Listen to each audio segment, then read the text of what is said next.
All right, my amazing second grade authors, welcome to day 2 of our narrative writing. We are going to be doing our topic and conclusion sentences today. So that fits under restates the prompt and provides a conclusion sentence.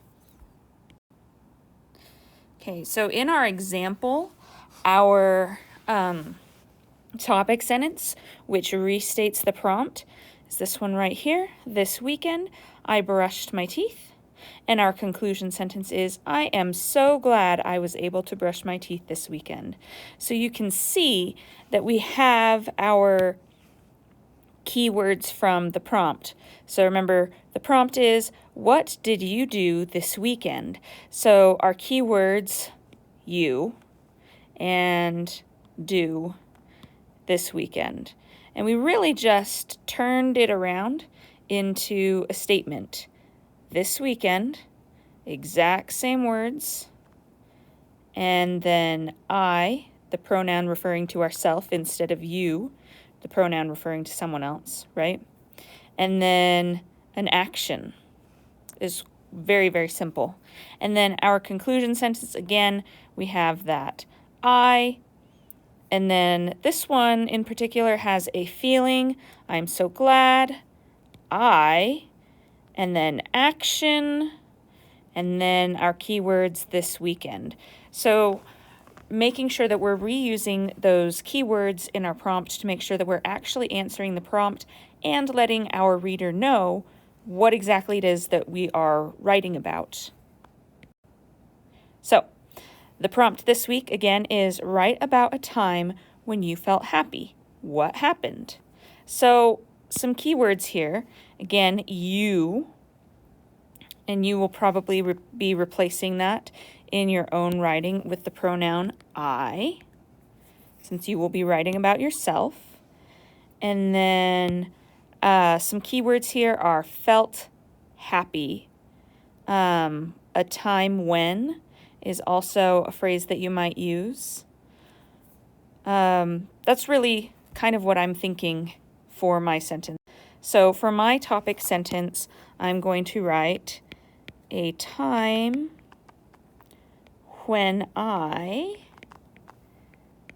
felt happy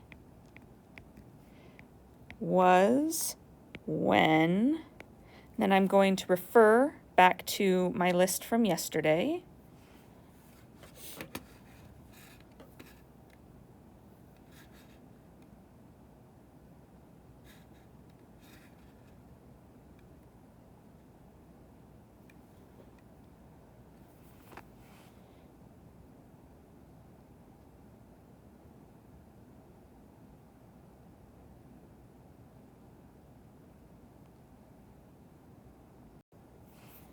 When I played board games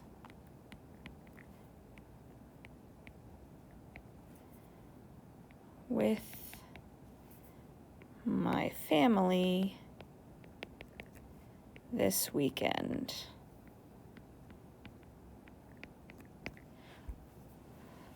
Okay, so that's my topic sentence. You might do something different.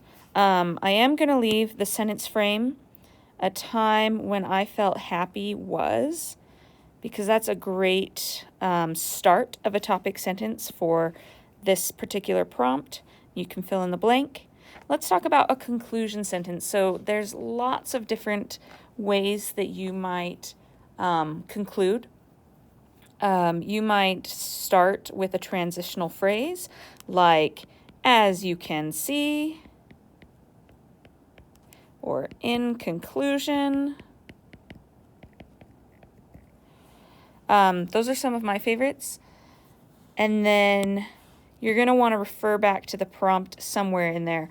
A great trick for narratives when you're doing your conclusion sentence is to insert how you felt about whatever happened, because you really want to refer back to this event that you're going to fill in the blank for.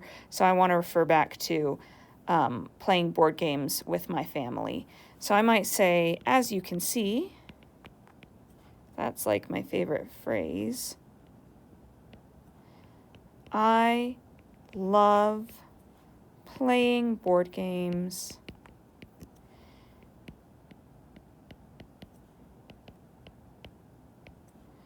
with my family.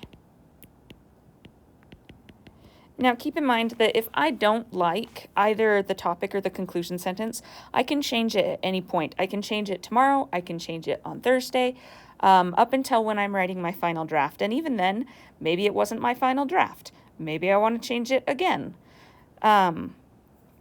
So just to reiterate, your job today is to write a topic and conclusion sentence.